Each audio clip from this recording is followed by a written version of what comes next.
Okay, Andrea. So we have about 5 minutes. Can we do 5 minutes? Okay, perfect. Sure. Can So you hear me? Because this microphone is being glitchy, so can you hear me? Just want to make sure. yes. All Okay, right. good. So I will pack 5 questions into one, more or less. We'll stick to the most important. But tell us about yourself and your family, and what made you finally decide to join the MoMBA program, and then even the quantum graduation, and what's the transformation you've seen in your life? Oh, okay. Okay, that's a lot, but I'll say one by one. I can put in the My chat if you want.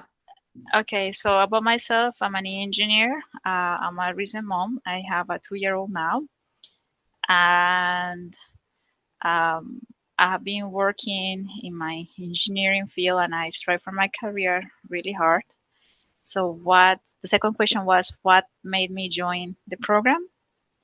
Okay, so what made me join the program? It was very straightforward, and is that as an engineer, I thought, oh, I could do a paper, I could do a master's degree, I could do projects, I can do math. Why can I just not do my motherhood thing on my own? I think one of the things that they teach you at school is like you have to get to solve the problems by yourself, and it turns out that no one tells you when you're a mom how challenging it is to become oh accept your motherhood identity as part of your identity and how priorities shift, and most important, how are the psychological effects and the emotional effects of being a mom while also being an engineer in a very demanding career.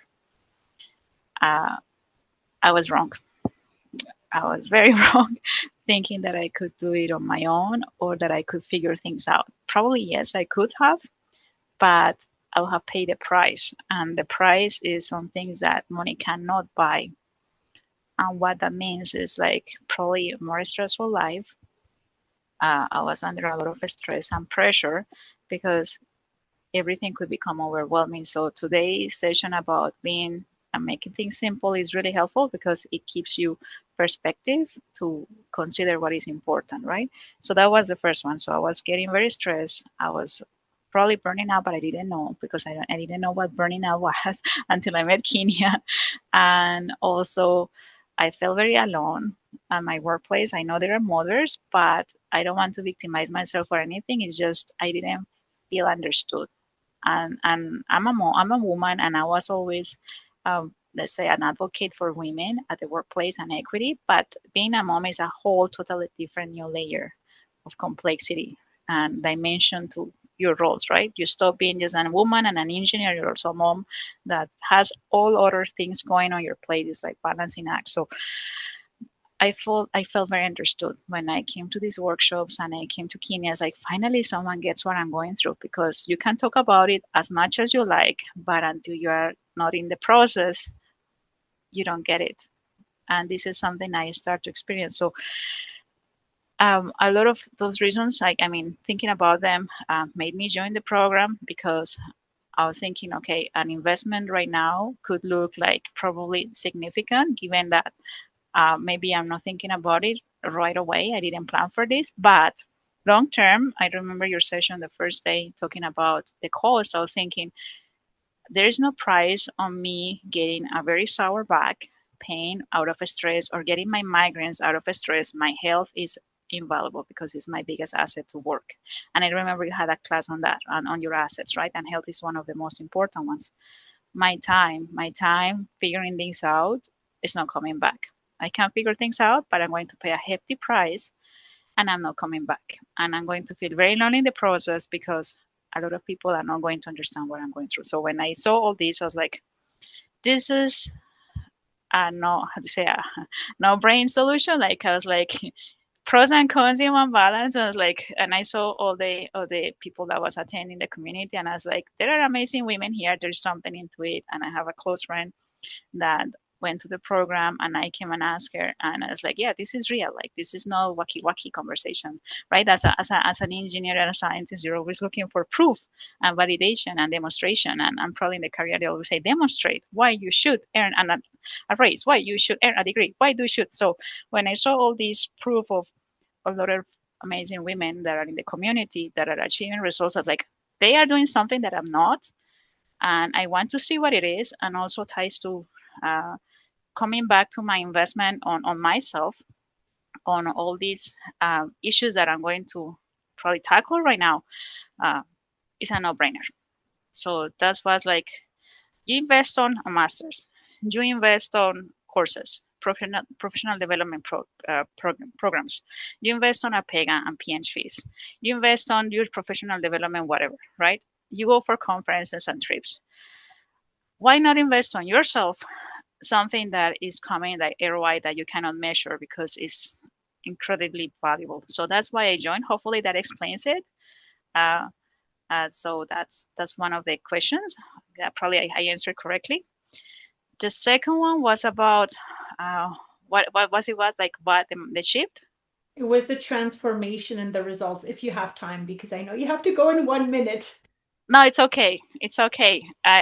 Talking about that, the transformation priorities. I This is very important for me. So it's like I told people that are waiting, I just wait because this is important and an important thing. So everything can wait. So the shifting and the transformation. Transformation is the most important piece because is I was thinking about this program as if you have an operating system in your brain, right, and your body. And when you come to this, it's like you are having an upgrade on your operating system that runs into your brain and runs into everything you do because it is like you're downloading something and it's like update by update, right? That's the way I can translate to that. So for me, it reflected a lot in the mindset shifting and also probably my values. I came back to my values and understood myself and what I'm taking pride of and what I'm not and what is important and what is not. And one of the things that um, people say to me, I'm not talking about what other people like myself, but what I could see is that they're telling me that I look more confident, that um, I'm like more, how do you say that, secure of myself, and that I radiate a lot of um, valuable results and valuable input. And and I'm very happy about that because university, like again here in the room, I'm pretty sure all of us have gone to project management courses and know what is deliver a project on time, on a scope and on time, and how to have a client happy. But how do you keep yourself happy? How do you know if you're making progress with yourself? Those things they don't teach you at school. How to be how to feel confident in front of a just not just like a client, right, but with your life that you are doing a really good thing for yourself. So I think that's the biggest transformation is the mindset shift, and we discussed with Kenya about what is a mindset shift, and it starts with this what we're doing in this workshop, what keeping what is important, and most important is what filters through the noise. Why? Because most of the time, a lot of things are expected from us because they say, "Oh, you are so nice, so I expect you to volunteer on this. I expect you to do this for me for free. I expect you to help this. I expect you to mentor. I expect you to do what I expect." And then it's like, wait a minute. All of these are nice expectations, but what are the expectations about like me from myself, right? So you start filtering through that noise because if you don't keep your expectation happy, I mean, if you don't keep your expectations to yourself first as priority, then nothing can flow through that. And I think one of the biggest fears I had in the past was about disappointing people because I don't feel confident enough because I want people to like me. Now it's like, what the heck? If you like me, good for you. If you don't like me, I cannot do anything. But I'm very confident that I'm providing you value. I'm doing my best to serve you. And being that, like reflecting that, it's not easy. It doesn't happen in one day. It happens through all these sessions that we're doing, like today. It happens through a lot of these retreats events. It happens through exercising. It happens through goal settings. So I'll give you an example. I changed my sleeping cycle. Thanks to Kenya and all her health classes, and now I'm managing the same time. I'm achieving the same results, but I'm probably 100% healthier. And I start to work out again, which is something I stopped doing after having my baby because all these changes in hormones and the craziness of that, it didn't allow me to that. But I think I'm recovering my health. And a lot of things are happening, and people are seeing confidence in me. And most important, they start treating me different at work, which is something totally unexpected. It's like they treat me with more respect and they're more supported.